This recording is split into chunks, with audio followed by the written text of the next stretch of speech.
The Lallin Top Show is brought to you by Pagar Khata. Download the app now.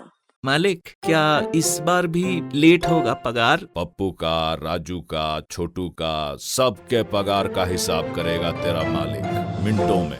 वो कैसे? पगार खाता के आकर्षक फीचर्स के साथ, क्योंकि स्टाफ खुश रहेगा तभी तो बिजनेस आगे बढ़ेगा। आज ही पगार खाता डाउनलोड करें।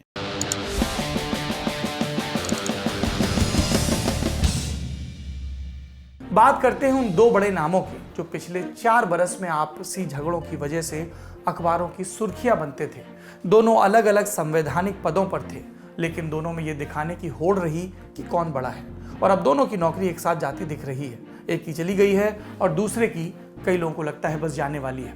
हम बात कर रहे हैं पुदुचेरी की पूर्व उपराज्यपाल किरण बेदी की और वहां के मौजूदा मुख्यमंत्री वी नारायणसामी की।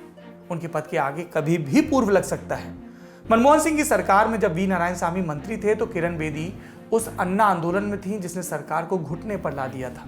2014 में यूपीए के हारने पर वी नारायणसामी का मंत्री पद चला गया। किरण बेदी को फिर बीजेपी ने दिल्ली चुनाव में मुख्यमंत्री पद का उम्मीदवार बनाया 2015 में, लेकिन वो विधायकी ही हार गई। बीजेपी तो चुनाव हारी ही। यानी वी नारायणसामी और किरण बेदी दोनों सत्ता की दृष्टि से बेरोजगार थे।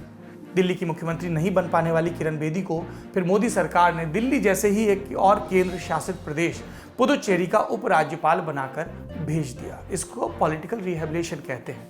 ये मई 2016 की बात है। 2016 में ही पुदुचेरी में विधानसभा का चुनाव हुआ।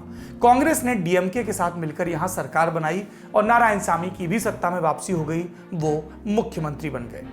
उसके बाद से पुदुचेरी की खबरें जब राष्ट्रीय मीडिया में छपती थी तो मुख्यमंत्री और उपराज्यपाल के झगड़े का ही जिक्र होता था।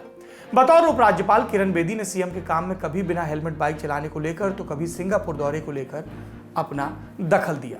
कई दफा बात इतनी बढ़ी कि सीएम नारायणसामी को धरने पर बैठना पड़ा। वो शिकायत लेकर दिल्ली भी आ गए और कई बार किरण बेदी की होशियारी पुदुचेरी में बीजेपी और उनके सहयोगियों को भी उल्टी पड़ गई, जिसके बाद मोदी सरकार के दखल से किरण बेदी के फैसले बदले गए।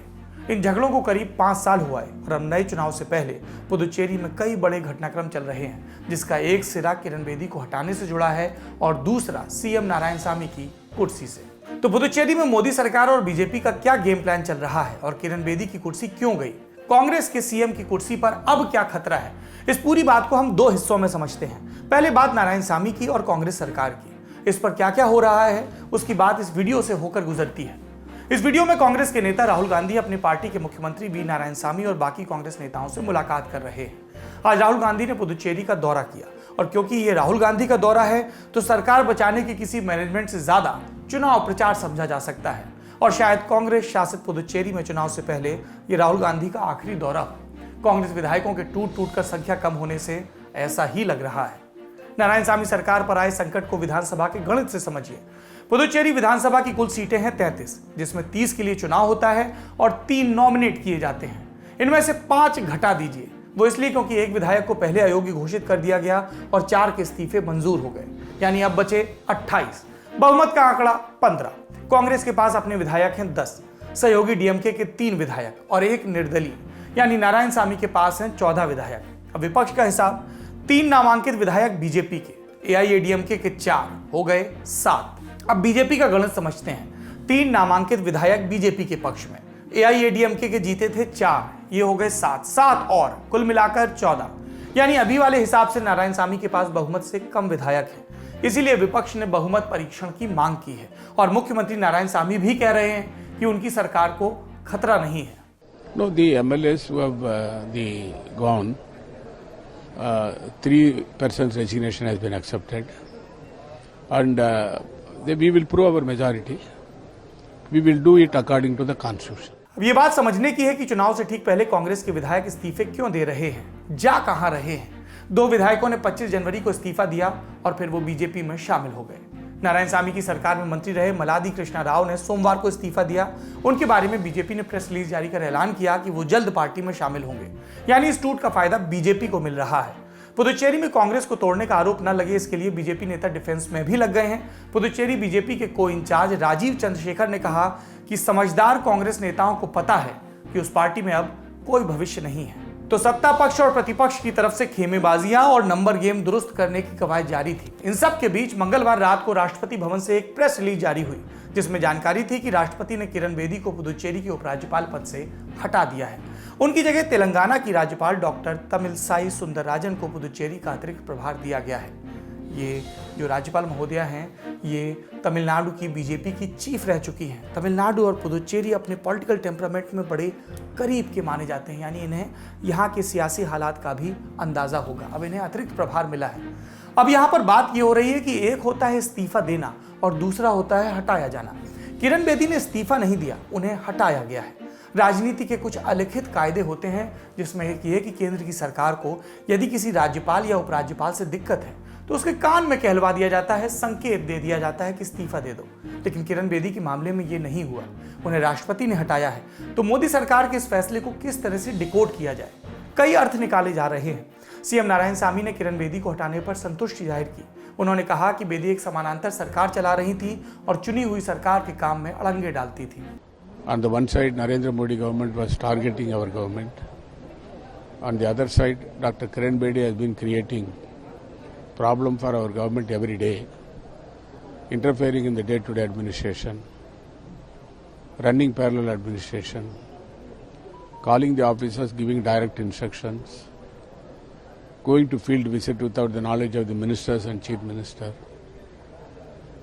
blocking all the welfare schemes. All these things have happened, for which we have been fighting against Dr. Kiran Bedi. ये तो हुआ मुख्यमंत्री का पक्ष। अब बात करते हैं किरण बेदी की। हम जानते हैं कि 2016 के मध्याह्न में वहां पर पहुंचने के बाद वो कैसे सुर्खियों में आई।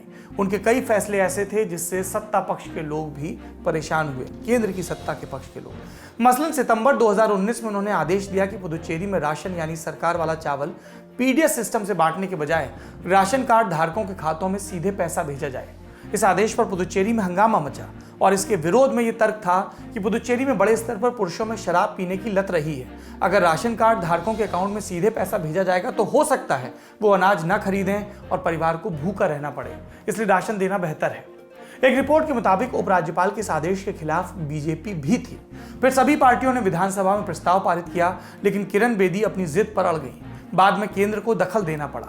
इसी तरह उन्होंने चेन्नई में पानी के संकट पर कहा था कि यह समस्या सरकार के भ्रष्टाचार की वजह से है। हम जानते हैं कि तमिलनाडु में चेन्नई जिसकी राजधानी है, सरकार एआईएडीएमके की है जो बीजेपी की सहयोगी है। तो फिर घूम फिरकर बात मोदी सरकार तक आई। सियासी गलियारों से होकर यह बात भी आई कि किरण बेदी को केंद्र से जितना ब्रीफ मिलता है वो उससे आगे चली जाती है।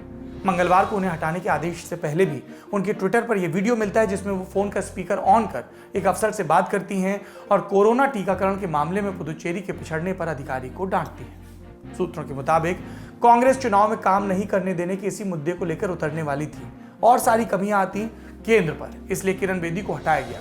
सीएम नारायणसामी ने कैबिनेट की बैठक बुलाई है। सूत्रों के मुताबिक मुख्यमंत्री विधानसभा भंग करने की सिफारिश भेज सकते हैं, यानी पुदुचेरी में राष्ट्रपति शासन लग सकता है।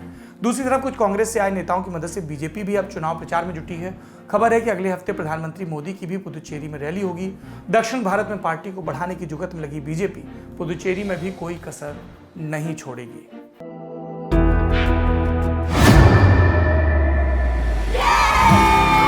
घुटना, कंधा या कमर, चाहे जैसा हो दर्द, डॉक्टर ऑर्थो आपको देता है दर्द से पूरी आजादी, एक भरपूर जिंदगी। ये कोई टेम्परेरी पेन किलर नहीं, आयुर्वेदिक औषधि है।